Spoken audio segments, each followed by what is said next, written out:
One of the other very hot topic questions that come up during my one-on-one conversations with people is that they have finally decided to pursue EB1. Ki acha, theek hai. Like now I get it. I'm not going to get my green card through EB2. One of my friends has gotten their green card through EB1. If I go to LinkedIn, seems like everybody and their mothers have gotten EB1, and everybody has EB1 Einstein visa written in their captions. Oh my God, kill me.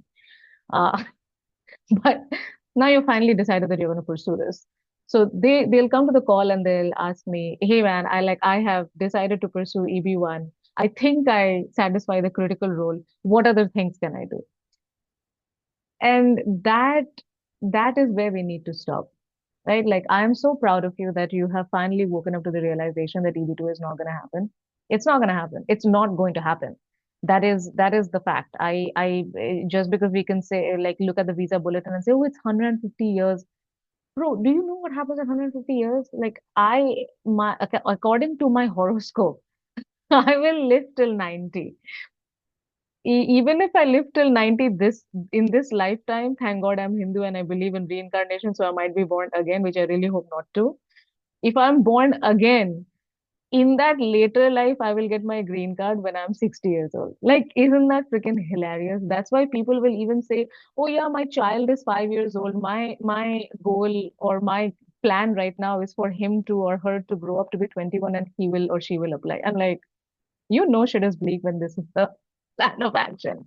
Anyway, so they have now decided to pursue EB1, but now they don't know where to start. And there's this understanding or the conception that in their head that they have to get into like extracurricular activity mode, like Anjali from कुछ कुछ होता है, the baby Anjali who says मुझे singing और dancing का बड़ा शौक है, and they want to just go into the field and start judging some random hackathon or writing some paper in International Journal of Research Thoughts.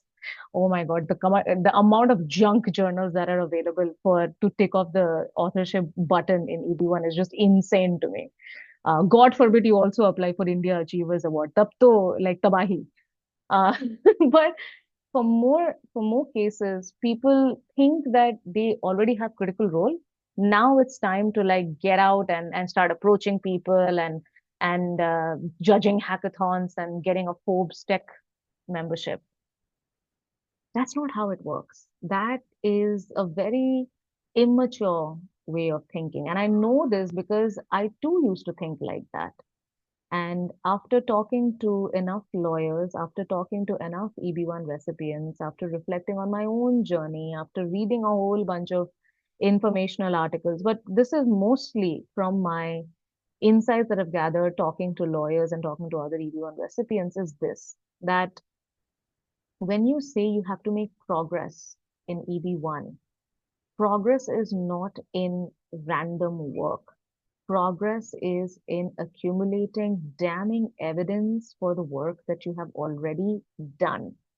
Now, usually when people think about, oh yeah, I have critical role, the immediate next sentence is, oh, I'm going to get a letter from my CEO and CTO. What do you mean? What do you mean?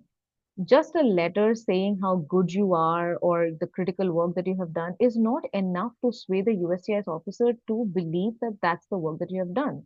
So if you really want to make progress toward your EB1, stop depending on a letter for critical role. Give damning proof of the work that you have done. Show samples of your work. So for example, if I'm an artist, let's say I was in a different life, I was MF Hussain and I got some other painter. Let's say I excavated Leonardo da Vinci from his grave and asked him to write a letter saying that MF Hussain is a exceptional painter. And I never showed USCIS officer any of my paintings. Even though Leonardo da Vinci, this is a crazy example, even though Leonardo da Vinci is writing a letter for me, USCIS officer is not going to be swayed. They are going to say, where are the receipts? Where is the memo? Show me the work.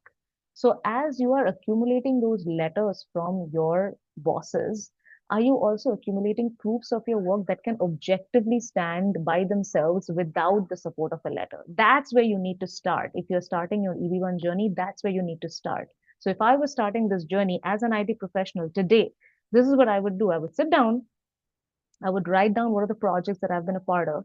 I would identify what are my specific contributions. I would find proof of that work and I would start documenting them.